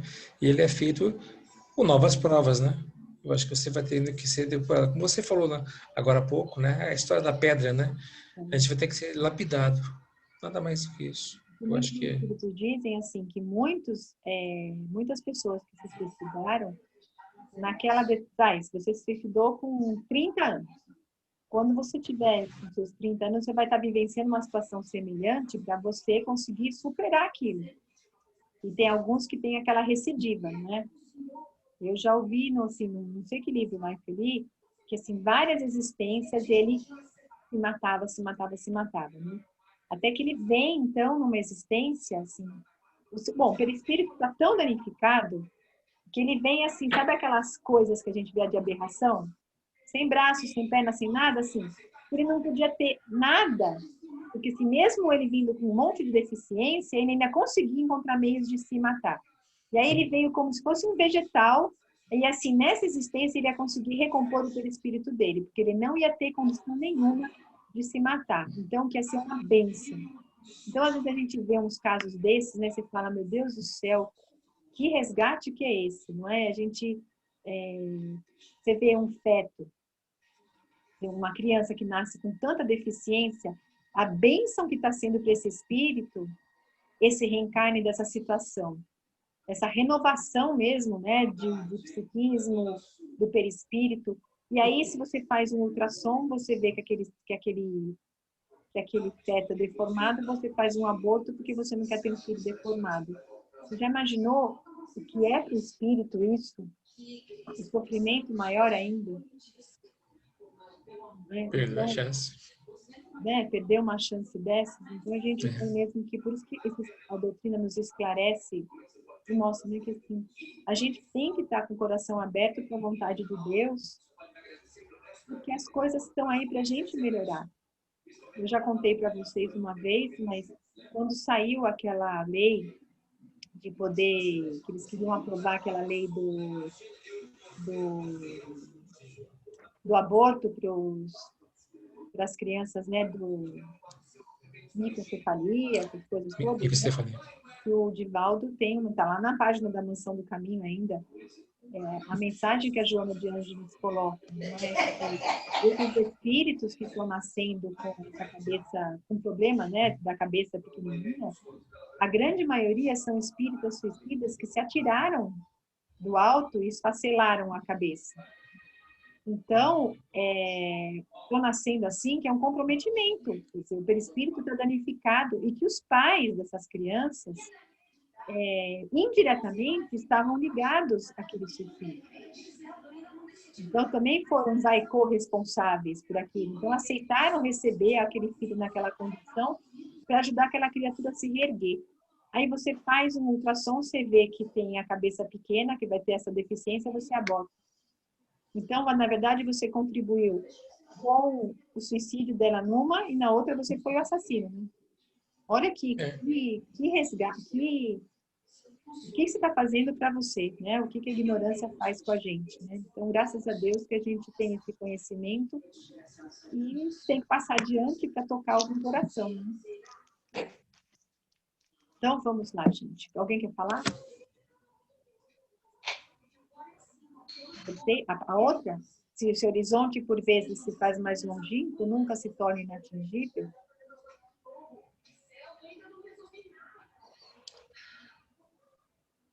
Bom, o Gúbio está falando para a gente ter paciência, antes de mais nada. Aliás, paciência, eu acho que quando nós estamos falando de suicídio, que precisa de paciência, né? antes de mais nada. Agora, eu estou falando de paciência para pequenas coisas. Como nós somos impacientes? De uma maneira geral, a gente está agora há pouco falando sobre o negócio do computador, certo? Pergunta para uma pessoa para te ensinar como é que fazer alguma coisa de computador.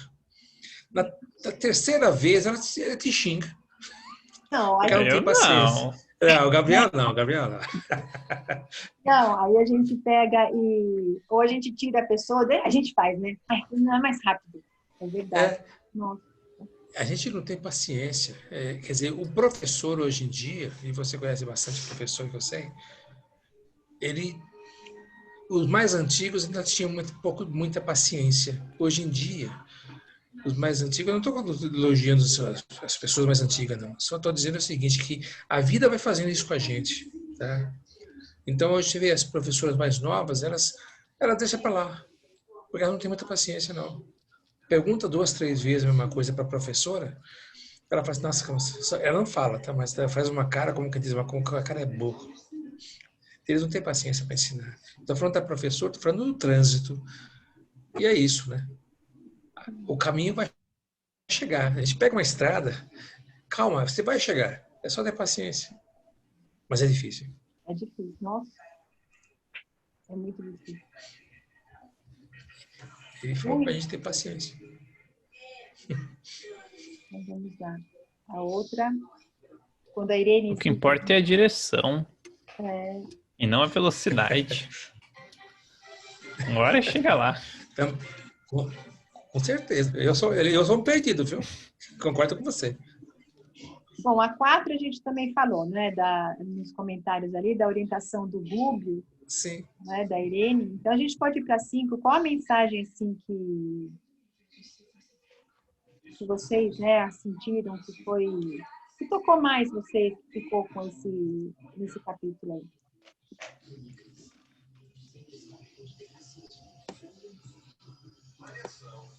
Tem muito, cada um pode ter escolhido coisas diferentes, né, mas... ou coisas iguais, enfim. E eu achei essa prece, particularmente, me ensinou 2 coisas, tá? Me ensinou mesmo. Primeiro que ele não fez nada já escrito. Ele tirou de dentro do coração, Legal. antes de mais nada, sabe? Achei tão bonita, né? Lindo. E fora a conexão, né? Gostaria um dia de conseguir essa conexão. Eu não estou dizendo que eu não penso, não, tá? Não, Mas eu acho que o poder, eu acho que ele tem capacidade. Eu acho que essa oração, essa capacidade dele é uma coisa que a gente vai chegar um dia. tá. Hoje a Opa, gente tem, mas eu acho que a nossa vibração chega não. até a esquina. É. Nossa, se Mas a chegar gente na vai esquina, chegar. tá bom. Vamos chegar sim, com certeza. Esse é o nosso destino, né? Exatamente. Bom, para mim também foi o capítulo, a prece é assim, para mim foi o ponto alto do capítulo. E para vocês? É a mesma coisa. A prece. Você comentou que ele falou, né? Que as pessoas só oram pelos perseguidos e nunca pelos perseguidores. Que a pessoa, às vezes, ela acaba criando, mesmo que ela não tenha nada a ver com o que aconteceu, ela acaba criando raiva da pessoa que cometeu alguma coisa.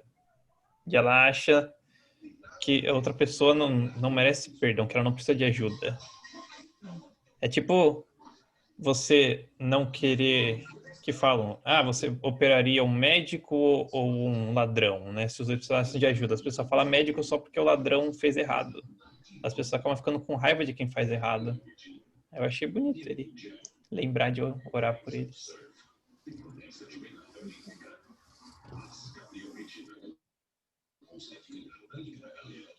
Ixi, mais alguém quer falar? Eu acho que eles já resumiram, acho que tudo, né? E a gente tem que lembrar também que a prece nunca fica sem resposta, né? Que a gente vê que aí a resposta foi praticamente que automática, né? Ele colocou o sentimento, ele colocou o coração e logo em seguida já veio a resposta, né? Ele foca, Tanto para um como mesmo para o o rapaz da Salvador, né? Como que ele chama? Saldanha. Saldanha. O Saldanha. Mesmo para ele, né? Depois de ouvir, já tocou o coração dele, que já veio a resposta, né? Para ela e para ele, né? Então, a importância mesmo da gente abrir o coração, como o Hélio disse, como eu disse, da gente poder fazer a prece com sentimento, né? E lembrar das pessoas, né, que estão em situações piores do que a nossa. Em vez da gente xingar, agredir, a gente deve fazer uma vibração para que eles se equilibrem, né? Verdade. Mas eu queria só acrescentar uma coisinha de final, que é o seguinte: paciência e amor. O que o Gubbio está fazendo? Ele dobrou o Gregório e agora o Saldanha. Com isso, teve paciência e amor. Essa é verdade, né? Agora daqui para frente vai ter que dobrar mais alguns outros ali, né? E aí, Mas ele tudo com dobra. paciência e com amor, né? Verdade. Exato. Alguém quer comentar mais alguma coisa?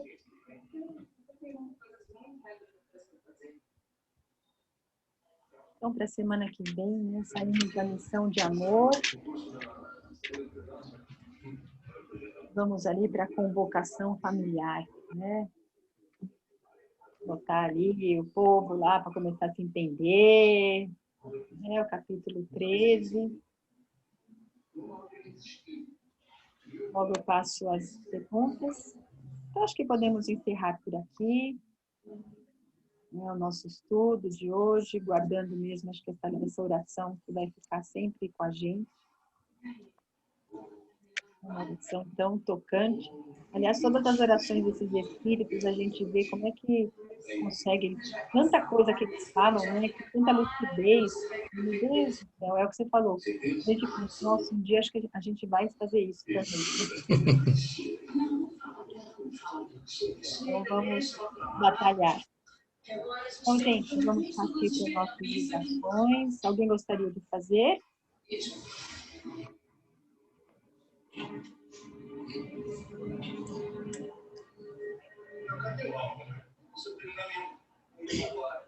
Ai, meu Deus do céu, então tá bom. Então vamos fazer, vamos encerrar.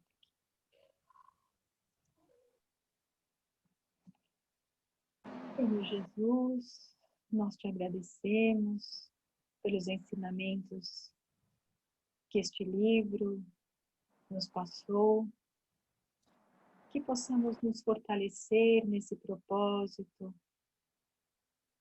de perseverarmos nessa busca do conhecimento, mas não só nesse conhecimento superficial, que realmente possamos colocar isso em nosso interior, praticar as orientações que estão sendo passadas para nós através de todas essas obras estudadas, que nos fortaleçamos no bem, na gratidão, na alegria de aprender e de servir.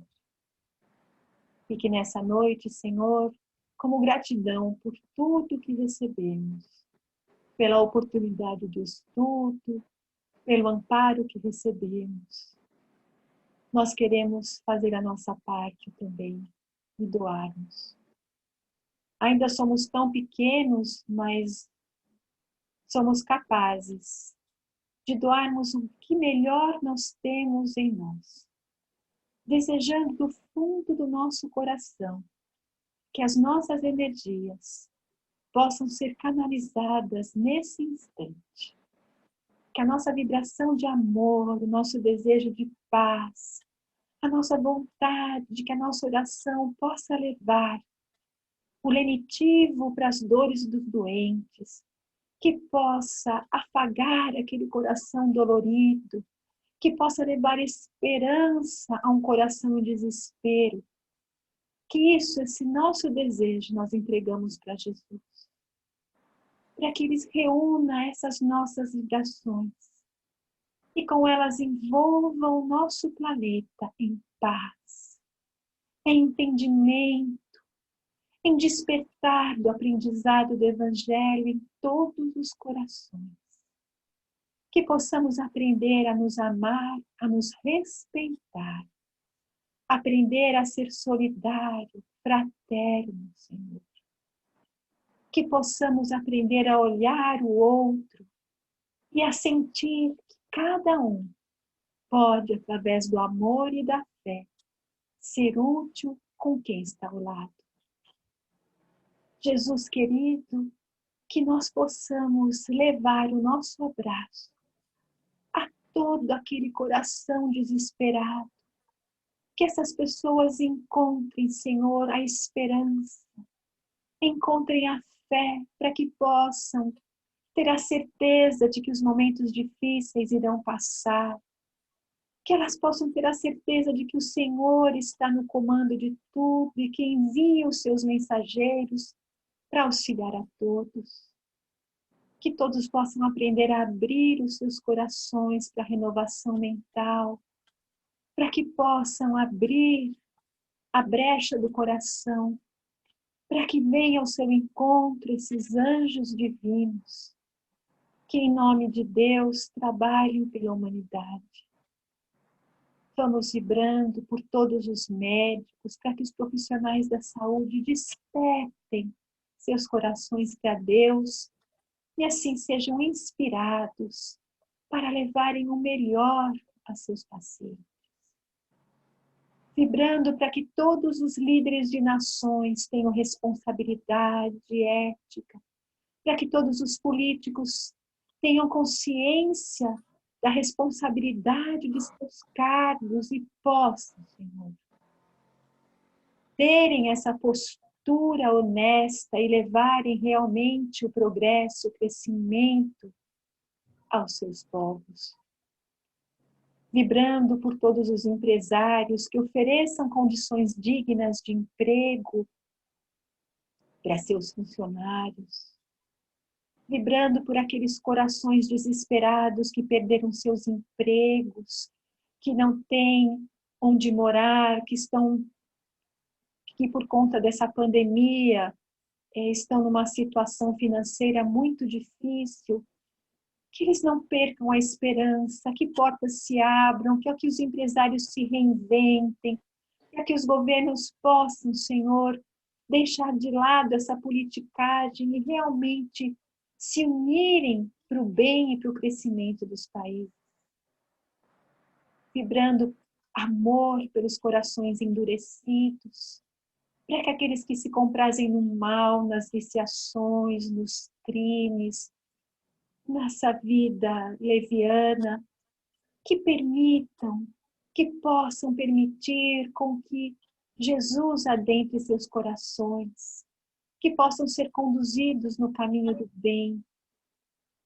Vibrar também, então, Senhor, pelos perseguidores e pelos perseguidos, pelos que sofrem e pelos que fazem sofrer, para que todos nós possamos encontrar no Evangelho essa norma de conduta, que todos nós possamos aprender a amar ao próximo e amar a nós também. De amar a Deus sobre todas as coisas e de vivenciarmos as leis divinas. Que Jesus fortaleça a cada um de nós. Envolva os nossos lares em amor, em compreensão e entendimento. Que envolva, Senhor, toda a nossa casa selfie naquela cúpula luminosa, amparando seus alunos, seus frequentadores, seus dirigentes, trabalhadores. Vamos rogando a Deus que ampare todos aqueles espíritos que retornaram para o plano espiritual e todos aqueles que estão indo para lá nesse dia, que possam ser acolhidos pelas equipes maiores, que seus corações estejam envoltos em aceitação, para que possam assim seguirem os seus caminhos na verdadeira vida. Vibrando o fortalecimento a todos os familiares que se despediram dos seus entes queridos, para que a fé possa consolar esses corações. E assim, Jesus querido, nós nos despedimos nessa noite, te rogando o amparo, que possamos estar envoltos nessas vibrações de saúde, de fortalecimento e de sustentação. E que na próxima semana possamos novamente nos reunirmos para estudarmos um pouquinho mais dessa obra tão significativa para cada um de nós. Que assim seja. Graças a Deus. Uma boa semana a todos. Fiquem em paz.